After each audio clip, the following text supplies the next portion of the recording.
नमस्कार। जय हिंद, जय भारत। आज हम आप लोगों को प्राणायाम बताएंगे, जिस प्राणायाम के माध्यम से हम अपने अंदर श्वास से संबंधित सभी रोगों में आपको फ़ायदा मिलेगा, आपकी इम्यूनिटी बढ़ेगी और हाई बीपी, लो बीपी, सिर दर्द या ब्लड के सर्कुलेशन, इनमें आपको एक अच्छा लाभ मिलेगा और आपको तमाम प्रकार से शारीरिक, मानसिक और आध्यात्मिक ये सब लाभ मिलते रहेंगे। तो आज हम एक प्राणायाम की कुछ नई टेक्निक बताएंगे। इसमें ज़्यादातर लोग जो हैं नाड़ी शोधन प्राणायाम को कई प्रकार से बताते हैं। कोई अनुलोम विलोम करता है, कोई उसको नाड़ी शोधन कह देते हैं। लेकिन नाड़ी शोधन मतलब ये आपको लेफ्ट साइड से श्वास को लेना है। हार्ट लेफ्ट तरफ रहता है, तो हार्ट को श्वास देना है। इस प्रकार से नाक से श्वास को खींचिए। कहीं धुआं और प्रदूषण है तो ऐसे हाथ रख सकते हैं, जिससे धूल और कण जो है वो आपके अंदर नहीं आने पाएंगे। और ये नाक से श्वास को खींचना छोड़ना ऐसे।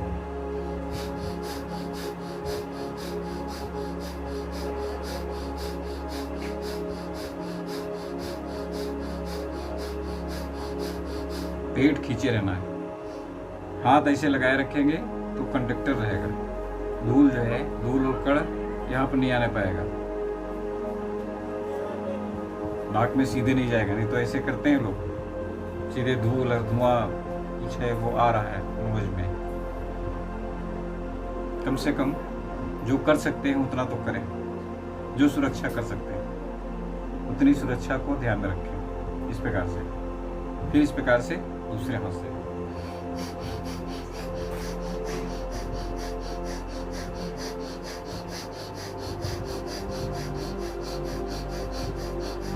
पेट को खींचे रखेंगे। इससे हार्ट को आराम मिलता है।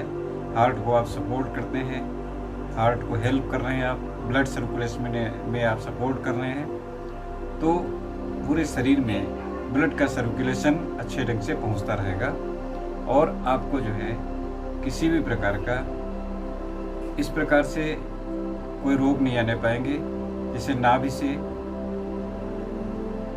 आपकी श्वास पूरी आएगी और पूरे जैसे श्वास को खींचते हैं पूरे ब्रेन में श्वास जाती है और उस श्वास जो है ब्रेन में सबसे पहुंच करके फिर पूरे शरीर में सब जगह पहुंचने लगती है। तो ब्रेन को बहुत रिलैक्स मिलता है। कितना भी आप थक गए हों पढ़ते हुए, बोलते हुए, और या थक करके आए हैं, थोड़ी देर आपने ऑक्सीजन को ले लिया तो न्यू ऑक्सीजन आपके अंदर आ जाएगी और प्योर ऑक्सीजन जो है वो आपके अंदर आती रहेगी, जिससे कि आपको किसी भी प्रकार के तनाव और आपको रिलैक्स मिलेगा। किसी भी प्रकार का कोई तनाव है वो नहीं आने पाएगा। आपको रिलैक्स मिलेगा पूरा, जिससे कि पूरा जो है आपको फायदा मिले। इसके लिए ये आपको 6 बार करना है। 6 बार ये करना है एक तरफ से, 6 बार दूसरी तरफ से, ठीक है। इससे ज़्यादा नहीं करना है कि इसको 20-20 कर लिया, 50-50 कर लिया। तो क्या होता है कि फिर वो शरीर में एक एनर्जी मिलती है। शुरुआत में आपको इतना ही करना है। फिर आपको अगर लगता है कि हाँ हम इसको डबल कर सकते हैं, 12-12 स्टेप कर सकते हैं, 12-12 बार श्वास को खींचा, तो गिनती जरूरी होता है। अगर गिनती नहीं गिनेंगे तो आपका ये जो प्राणायाम है, जो एक बैलेंस है, उस बैलेंस को आप बनाए रखें। बैलेंस तभी रहेगा जब गिनती गिनेंगे। ये नहीं 50 बार इधर कर लिया, 10 बार इधर कर लिया, ये नहीं चलेगा। इसलिए इसको ध्यान में रखना है और आपको ये नाड़ी शोधन प्राणायाम, इससे आपको माइग्रेन भी नहीं होगा कभी। जिनको है वो इसको बस 5-5 बार से ज़्यादा नहीं करें, और जिनको हाई बीपी है वो इसको थोड़ा कम करेंगे। लो बीपी वाले थोड़ा 6 बार कर सकते हैं, 12 कर सकते हैं, लेकिन हाई वाले इसको 6 से ज़्यादा नहीं करें। ऐसा योग करें जो आप जीवन भर करते रहें, और फिर आपको ये नहीं कि बचपन में बहुत अधिक एक्सरसाइज कर लिया और बूढ़े हो गए, 70-80 साल के हो तो कुछ कर ही नहीं पा रहे। तो क्या होता है, शरीर जो है वो फिर चाहता है उसी प्रकार से एक्सरसाइज। इसीलिए वेट लिफ्टिंग करने वाले अगर योग नहीं करेंगे, योग की एक्सरसाइज नहीं करेंगे, तो उनको तमाम प्रकार के रोग होने लगते हैं। जैसे ये यहाँ मसल्स फूल गई, ये मसल्स फूल गई, ये मसल्स फूल गई, यहाँ फूल गई मसल्स, ये मसल्स फूल गई, कंधे फूल गए। तो क्या हुआ कि वो ब्लड का सर्कुलेशन वहाँ पर थक के जमने लगते हैं। आगे चल के फिर वो 60 साल के बाद में, 65 साल के बाद में वो नहीं कर पाते, तो पता लगता है तमाम प्रकार के आर्थराइटिस बहुत तेज़ी से पकड़ने लगते हैं। तो इससे बचाव के लिए हमें इस प्रकार से ध्यान रखना है। अगर ये ध्यान रखेंगे तो अब तमाम प्रकार के रोगों से बचाव रहेगा। तो अभी हम एक नाड़ी शोधन हमने बताया, और अब देखिए अनुलोम विलोम बताते हैं। हम अनुलोम विलोम थोड़ा सा एक नया तरीका बताएंगे, जो शायद अभी तक हमने देखा नहीं कहीं है, सुना नहीं है, कभी पढ़ा नहीं है कहीं पर। जो चीज़ हम बताएंगे वो नया होगा। हमने योग सिखाते सिखाते नई चीज़ आविष्कार कर लिया है। देखिए अनुलोम विलोम, मुंह से श्वास को खींचिए, नाक से निकालिए, अब नाक से खींचिए, दूसरी तरफ निकालिए, फिर मुंह से खींचिए श्वास, दाहिनी तरफ निकालिए,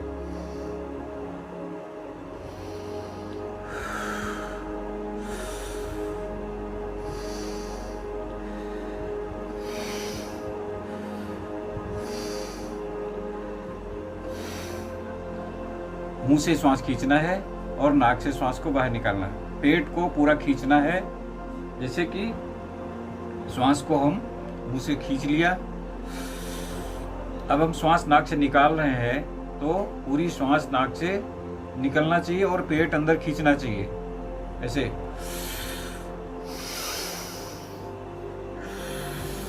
मुंह से श्वास खींचा, पेट फूला, और नाक से श्वास निकाल रहे हैं तो पेट अंदर खींचना चाहिए।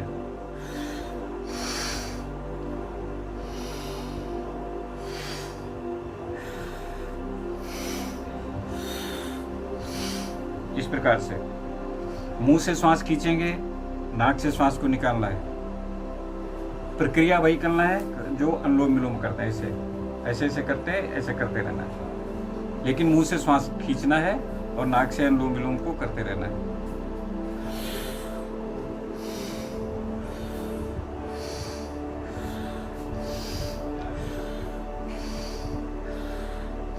मुंह से श्वास खींच रहे हैं, नाक से निकाल रहे हैं, लेकिन ये आवाज नहीं आनी चाहिए। साउंड लेस करेंगे तो आपको अनुलोम विलोम हाई बीपी, लो बीपी सब में फायदा करेगा। ये अनुलोम विलोम ऐसा प्राणायाम है जो खाना खाने के 1 घंटे बाद कर सकते हैं, लेकिन ये नाड़ी शोधन 1 घंटे बाद भी नहीं करेंगे। ये खाली पेट ही करना है, ये ध्यान रखना है। ऐसा नहीं खाना खाने के बाद में ये भी कर लिया, तो मेटाबॉलिक सिस्टम जो है वो थोड़ा सा क्यों मेटाबॉलिज्म में लगा हुआ है, अपने डाइजेस्टिव सिस्टम में लगा हुआ है, और हम उसको इधर प्राणायाम ऑक्सीजन के द्वारा ऑक्सीजन सप्लाई दे रहे हैं बहुत तेज़ी से, तो वो थोड़ा सा अच्छा नहीं लगता है।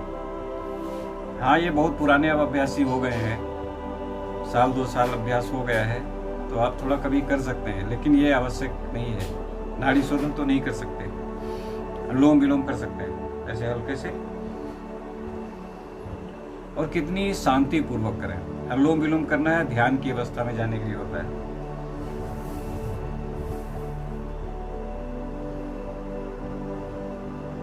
इसमें पेट हिलना नहीं चाहिए, पेट को टाइट से खींचे रखें।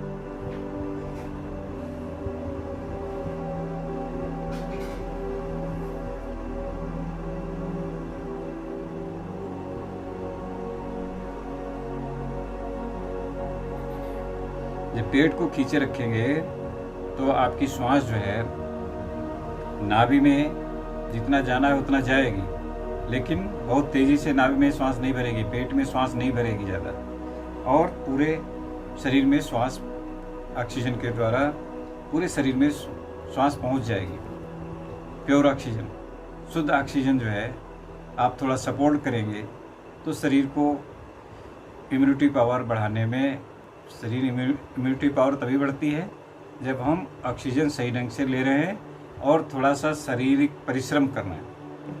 केवल अनुलोम विलोम करने से उतना कुछ नहीं होगा। अनुलोम विलोम करने से केवल फेफड़ों के में ऑक्सीजन पहुंच गई, थोड़ा ब्लड के सर्कुलेशन को थोड़ा सपोर्ट कर दिया, लेकिन इसमें सोचो कि बहुत मजबूती बढ़ जाएगी।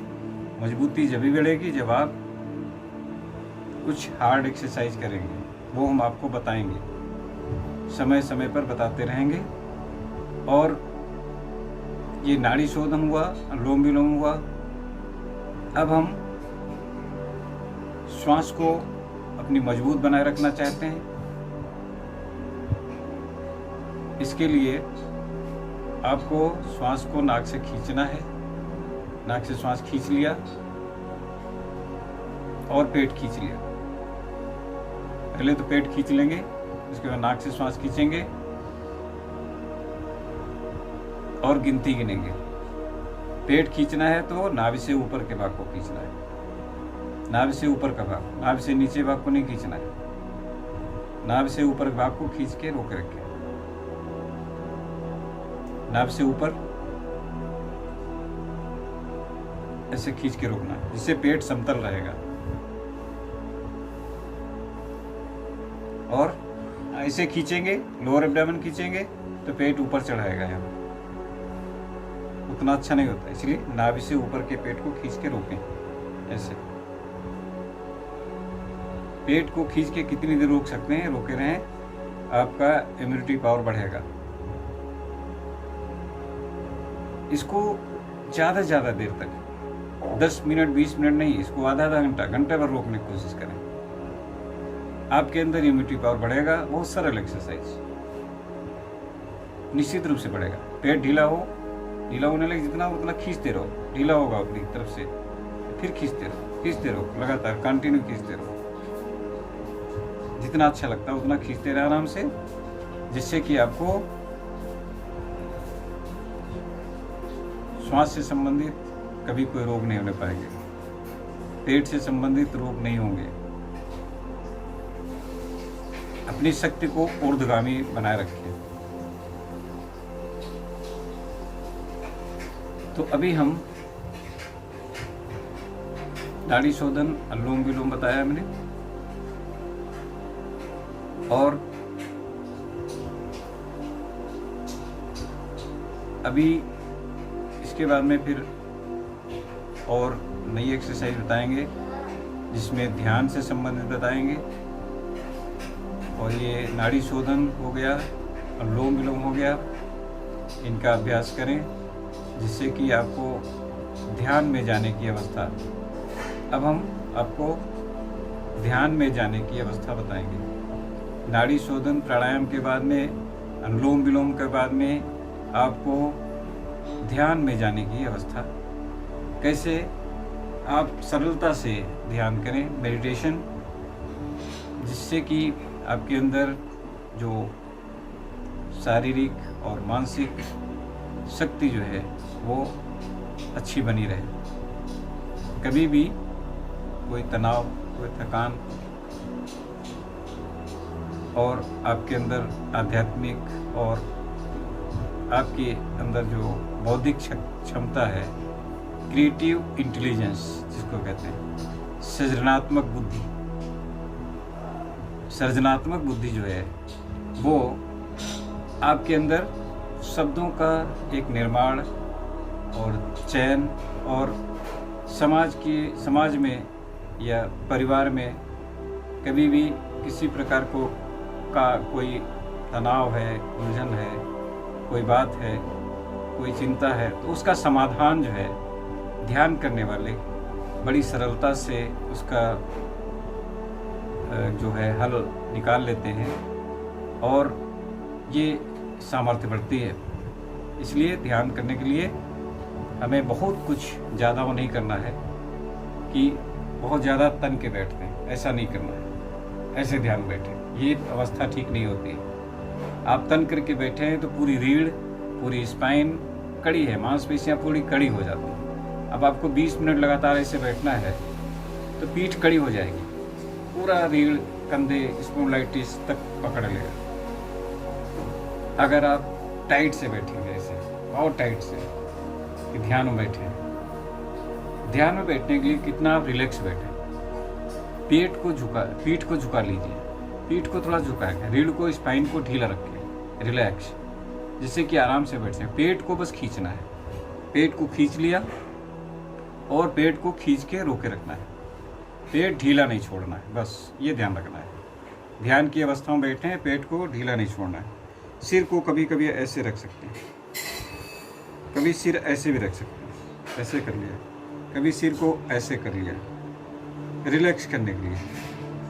और ध्यान में हमें और क्या करना है, ध्यान में हमें बहुत ज़्यादा कुछ सोचने की ज़रूरत नहीं है, विचार करने की ज़रूरत नहीं कि यहाँ पर ध्यान लगाया, आज्ञा चक्र पे ध्यान लगाया, या नोज के ऊपर ध्यान लगाया, या विशुद्धि चक्र पे ध्यान लगाया, तो कहीं पर ध्यान टिकाने की ज़रूरत नहीं है। ये अपने आप सब जागृत हो जाएंगे। स्वादिष्ठान चक्र और मणिपूरक चक्र और मूलाधार, सभी जितने चक्र हैं वो अपने आप क्रिएट होंगे। उनको ध्यान की अवस्था में आप उनको क्रिएट करने की कोशिश नहीं करिए कि हम इनको क्रिएट करें, हम यहाँ मन लगाएं। देखिए ध्यान में क्या होता है, ध्यान ये चाहता है कि ध्यान में मन जो है विश्राम चाहता है। अब आप मन को यहाँ पर लगाए हैं, मन को यहाँ लगाए हैं, मन को अनाहत पे लगाए हैं, मन को आप विश्राम कहाँ दे रहे हैं? आपका मन विश्राम में नहीं हुआ। ध्यान में क्या होना चाहिए?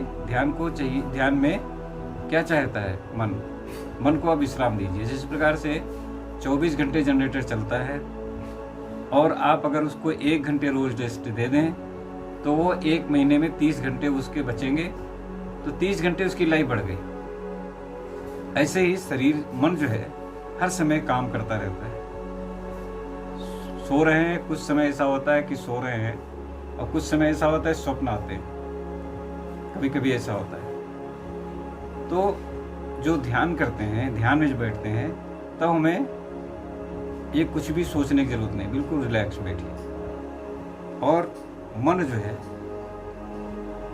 अपने इष्ट को, जिनकी पूजा करते हैं, जिनकी शक्ति चाहते हैं, जितनी देवी देवता हैं जिनकी शक्ति चाहते हैं, उनको सबको ध्यान में, कभी कभी उनका ध्यान किया, कभी राम का ध्यान किया, कभी हनुमान जी का ध्यान किया, कभी जो है शंकर भगवान का ध्यान किया, कभी विष्णु भगवान का ध्यान किया, कभी ये महाशक्तियाँ हैं, इन महाशक्तियों को याद करेंगे तभी आपको उसकी शक्ति प्राप्त होगी।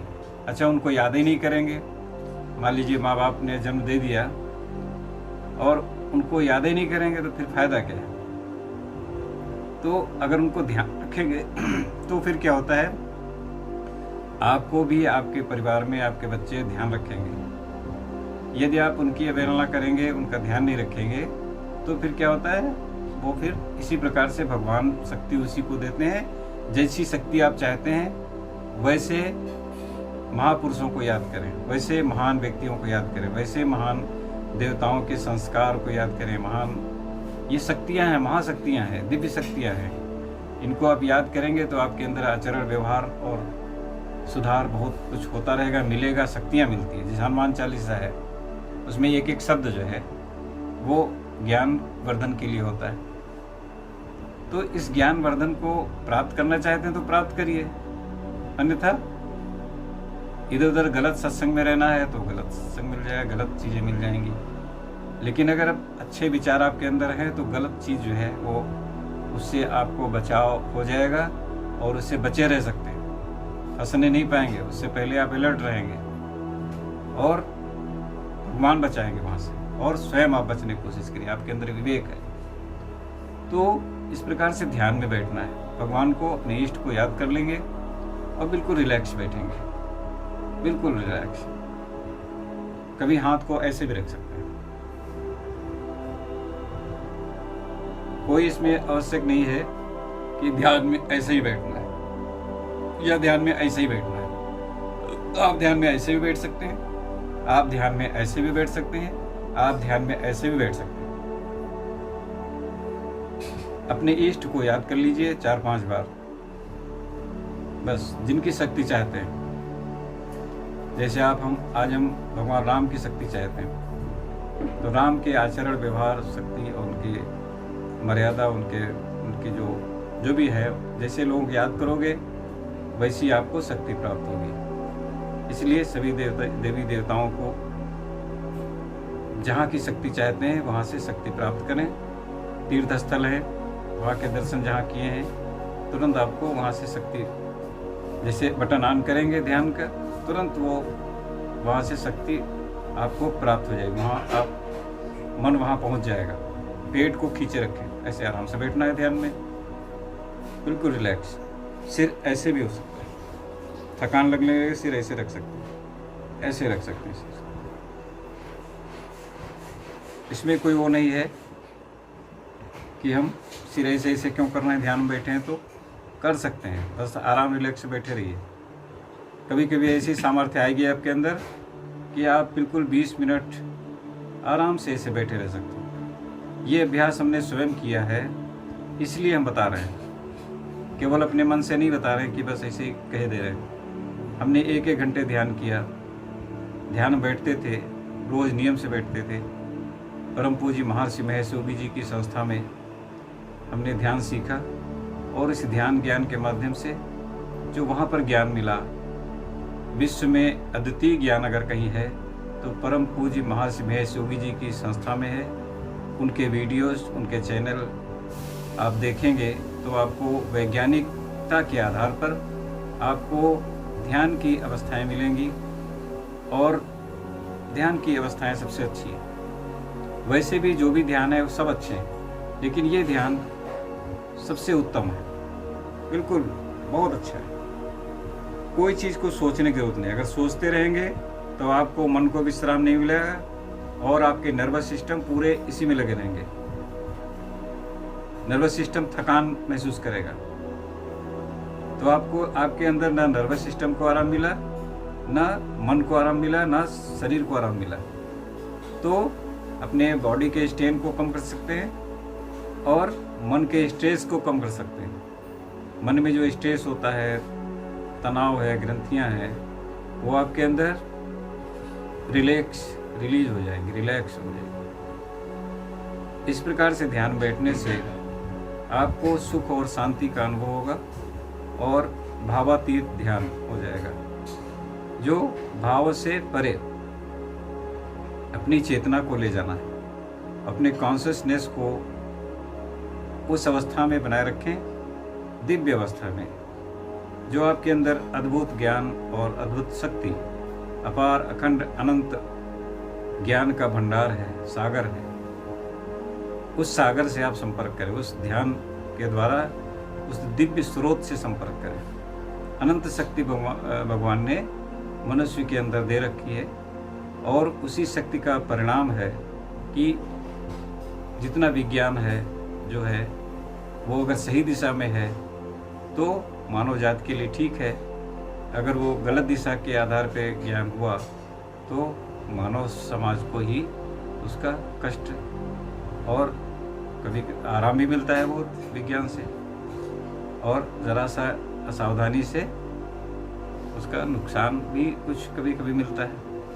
तो इस प्रकार से ध्यान बैठेंगे तो आपको मन में अच्छी सुख सुविधाएं और शांति मिलने लगेगी और आपके अंदर कार्य करने की और अच्छी क्षमता और भावनाएं अच्छी हो जाएंगी। लेकिन इस प्रकार से 20 मिनट ध्यान बैठना आराम से, रिलैक्स। पेट को खींच के रोके रखना है। पेट को खींच के रोके रहेंगे तभी आपकी शक्ति ऊर्ध्वगामी होगी। ऐसे आराम से बैठना है ध्यान में। ध्यान में शरीर क्या चाहता है? आराम चाहता है। उसको किसी प्रकार से कष्ट ना हो, शरीर को, नर्वस सिस्टम को आराम मिले, मन को आराम मिले, बुद्धि और चेतना को शक्ति मिले। जब आप थोड़ा ध्यान में बैठेंगे, ध्यान के द्वारा ही शक्ति प्राप्त होती है।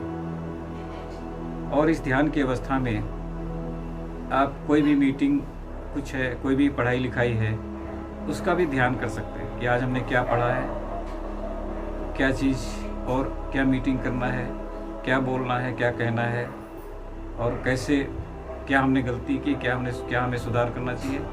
तो ऐसा अगर 10 मिनट 15 मिनट आप चिंतन कर लेंगे कभी कभी, तो वो भी कर सकते हैं। लेकिन लगातार उसी चिंतन में, उसी मीटिंग में, उसी में लगातार नहीं लगे रहना कि हम ये सोचते रहेंगे, वैसे ये सोचना है।